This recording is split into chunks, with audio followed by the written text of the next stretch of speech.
2003年放送のクレヨンしんちゃん、あるエピソードが完成し、放送直前まで進んでいた。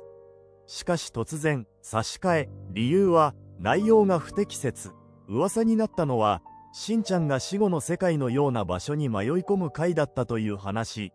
空が異様に赤い、登場人物が無言で立ち尽くす最後にしんのすけが意味深な一言を残す公式にはその内容は公開されていない。